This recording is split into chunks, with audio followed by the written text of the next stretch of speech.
Hello friends, आप सब कैसे हैं? स्वागत है आप सभी का फिर से नए वीडियो में। आज हम बात करने वाले हैं cell the unit of life chapter के बारे में, जिसमें हमने पिछले वीडियो में कुछ टॉपिक तो कवर कर लिया था, जिसमें हमने देखा था एनिमल सेल के बारे में, प्लांट सेल के बारे में, यूकैरियोटिक सेल, प्रोकैरियोटिक सेल के बारे में काफ़ी अच्छे से हमने डिटेल्स में बात की थी। ठीक है, अब हम यहाँ पर स्टार्ट कर रहे हैं सेल के various shape, size and function के बारे में। बहुत ही अच्छे तरीके से देखेंगे ताकि चीज़ें हमें याद रहें। तो चलिए इस वीडियो को शुरू करते हैं। तो आइए एक कॉन्सेप्ट के थ्रू हम चीज़ों को समझने की कोशिश करते हैं। अगर पूछेगा और सेल की लेंथ के बारे में, तो लेंथ में क्या रहेगी, उसकी पूरी हाइट दी रहेगी, उसको हम लेंथ बोलेंगे। ठीक है, अगर काफ़ी सेल को एक साथ रख दिया जाए और पूछे उसकी साइज़ के बारे में, तो हम यहाँ पर काफ़ी सेल की एक साथ रख के उसकी जो नीचे की जो डायामीटर होती है ना, उसको हम देखते हैं। ठीक है, उसको हम साइज बोलेंगे। ठीक, तो आइए यहाँ पर सबसे पहले बात कर लेते हैं शेप के बारे में।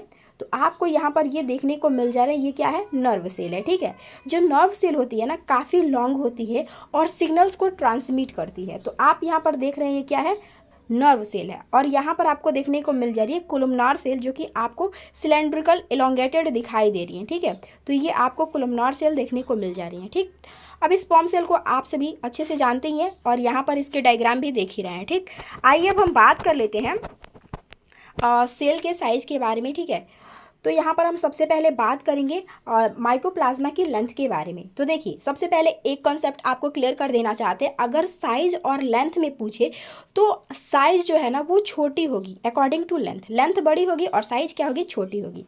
तो अगर हम बात करेंगे लेंथ के बारे में, माइकोप्लाज्मा की लेंथ की, तो ये क्या होती है, सबसे स्मॉलेस्ट लिविंग सेल होती है, जिसकी लेंथ 0.3 माइक्रोमीटर होती है और 1 माइक्रोमीटर में 10⁻⁻6 मीटर होता है। तो ये हो गई सिंपली माइकोप्लाज्मा की लेंथ। अब साइज की बात करेंगे तो आप सब यहाँ पर देख रहे हैं, इसकी साइज और लेंथ के बजाय काफ़ी कम है, जो कि 0.1 माइक्रोमीटर है। तो पीपीएलओ को हम क्या कहते हैं, प्लूरोनिमोनिक लाइक ऑर्गेनिज्म कहते हैं। ये भी एक तरह की माइकोप्लाज्मा ही होती है। ठीक है, तो आई होप आपको यहाँ तक चीज़ें समझ में आ रही होंगी। आइए बात कर लेते हैं यहाँ पर डब्ल्यूबीसी के शेप के बारे में। तो डब्ल्यूबीसी जो होता है ना, जस्ट अमीबा लाइक इसकी शेप होती है, तो इसकी शेप हम बोल सकते हैं अमीबॉइड हो सकती है। ठीक है, अब बात कर लेते हैं लार्जेस्ट आइसोलेटेड सेल के बारे में। लार्जेस्ट अगर दिया हो ना, तो आप देखेंगे उसकी लेंथ भी काफ़ी ज़्यादा है और विड्थ भी काफ़ी ज़्यादा है, उसको हम बोलेंगे लार्जेस्ट। तो लार्जेस्ट सेल क्या है, ये है ऑस्ट्रिच एग। ठीक, अगर पूछा जाए कि लॉन्गेस्ट सेल के बारे में, लॉन्गेस्ट यानी कि इसकी लेंथ काफ़ी ज़्यादा है और थोड़ी बहुत ब्रांचिंग है उसमें। ठीक है, जो कि आपको नर्व सेल देखने को मिल जाती है, जो काफ़ी लॉन्ग होता है और ब्रांच्ड होता है। आइए आगे हम बढ़ते हैं। अब हम जानेंगे यहाँ पर लेंथ ऑफ ट्रिपिकल बैक्टीरिया के बारे में।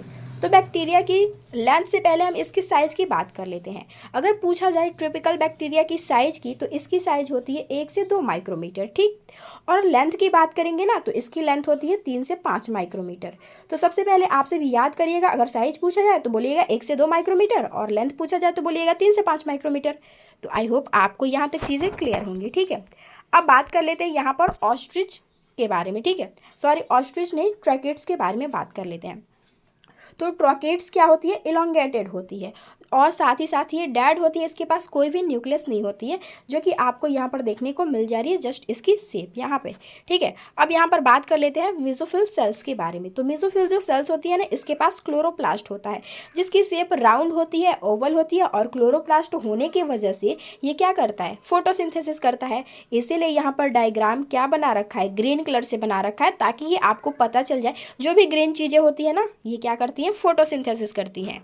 तो आई होप यहाँ तक चीज़ें समझ में आ रही होंगी। ठीक है, अब बात कर लेते हैं यहाँ पर और आगे। ठीक, अब बात करेंगे यहाँ पर यूकैरियोटिक सेल के बारे में। सबसे पहले हम इसकी साइज को देखते हैं। तो यूकैरियोटिक जो सेल होती है, इसकी साइज 10 से 20 माइक्रोमीटर होती है और ये क्या होती है, प्रोकैरियोटिक सेल से 10 गुना ज़्यादा होती है इसकी साइज। ठीक है, तो आप सभी यहाँ पर ये अंदाज़ा ज़रूर लगा सकते हैं, या फिर अगर आप यूकैरियोटिक सेल को याद कर लेंगे इसकी साइज़ की, तो आप प्रोकैरियोटिक की साइज़ अपने आप ही खुद निकाल लेंगे। ठीक है, तो प्रोकैरियोटिक की साइज़ क्या होती है, 1 से 2 माइक्रोमीटर होती है। ठीक है, अब बात कर लेते हैं यहाँ पर आरबीसी के डायमीटर के बारे में। तो सबसे पहले आरबीसी क्या होती है, राउंड होती है, बाइकॉनकेव होती है।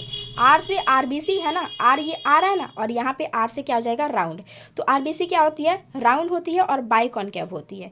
इसकी डायमीटर 7 माइक्रोमीटर होती है और रेडियस इसकी आधा 3.5 माइक्रोमीटर होती है। ठीक है, अब बात कर लेते हैं कोलमनार एपिथेलियल सेल के बारे में।